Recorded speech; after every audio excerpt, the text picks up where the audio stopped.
Welcome to this video about the Sicilian Kan and how to win with black using this dangerous setup. So how do we get to Sicilian Kan? Well, it's a Sicilian, then you play E6 and then A6. And here you have the starting position. Now, I am aware there's tons of videos out there on YouTube, on your chess websites, but here I'm gonna give you the skinny, a very effective way to set up a plan and implement it and score with black. So how do I go about that? Well, let me show you what I mean by the right setup. The right setup is the two bishops. One goes to D6, the other one goes to B7. They're targeting the king side, and you put your queen on C7 so that you have three pieces aimed at attacking the king. Now in practice, how does that work?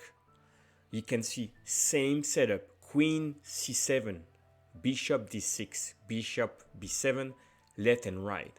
What changes into diagram that you can see on screen is white on the left side, I try C4 and E4, trying to do a bind. On the right side, they try to develop the pieces with bishop E2 and knight C3. So we'll go over that, but you have to adjust your setup based on what white is doing, but you have some key elements. So now let me go back to a board and let me show you how this works in practice. First example, I'm gonna go with the moves where white try to set up a bind in the center.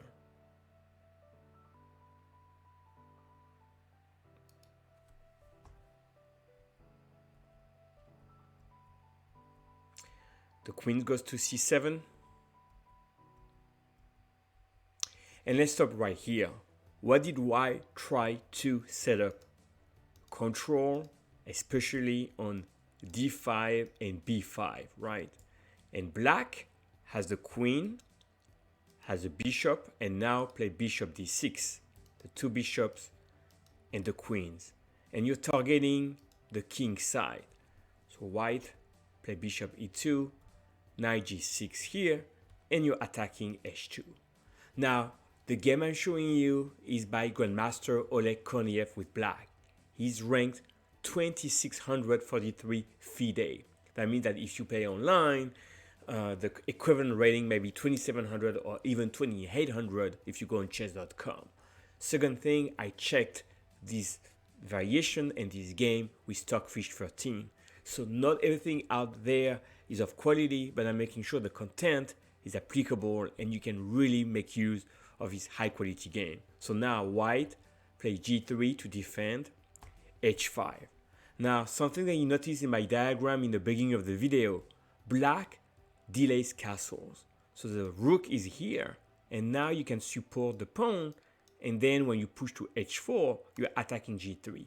Notice that this bishop is here and the second bishop can also target the king. So white is already defending on move 14. H4 played, long castle.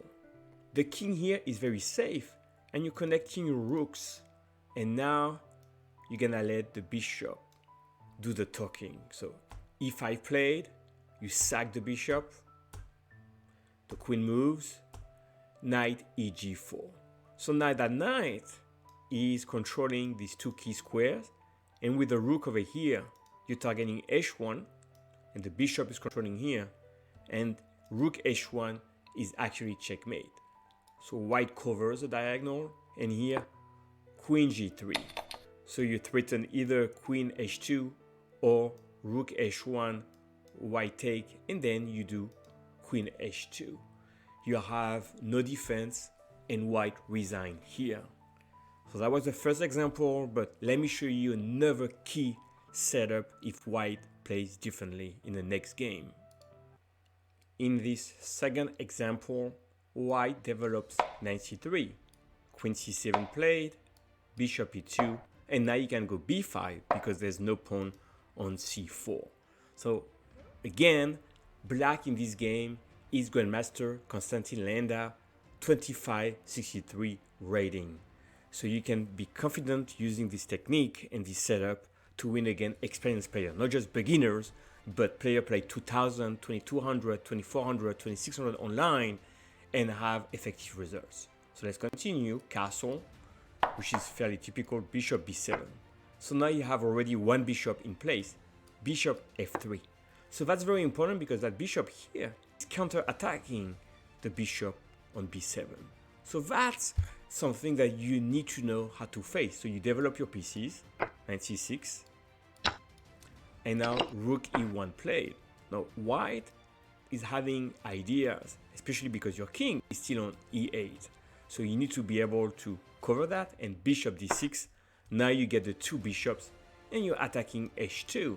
So white has to cover that threat first. g3 played, and now knight e7. So you're completing your development, and now because the knight is here, white cannot sack here because you would take and you're not exposed with your king, and you're almost done with development. Bishop g2 played, and here castle. So in this game, white is castling is castling short, because if you were to move your king over here, then a4 opening the line, and you would get in trouble on the queen side.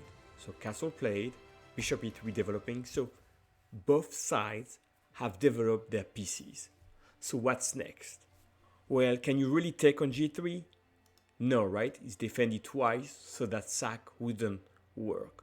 So how can you get this bishop here to have more an impact on this diagonal? The answer, f5. So you're threatening to take over here, opening the f file. That seems good for black. So white took, you exchange the bishops, knight f5 attacking the bishop on e3, bishop retreats, and now bishop e5. So you can see that you have a rook, which is fairly active, a knight, also active, and now your bishop is activated on this diagonal. So queen e2 played, and bishop d4. Now, if the knight were not to be here, rook f2 would be winning.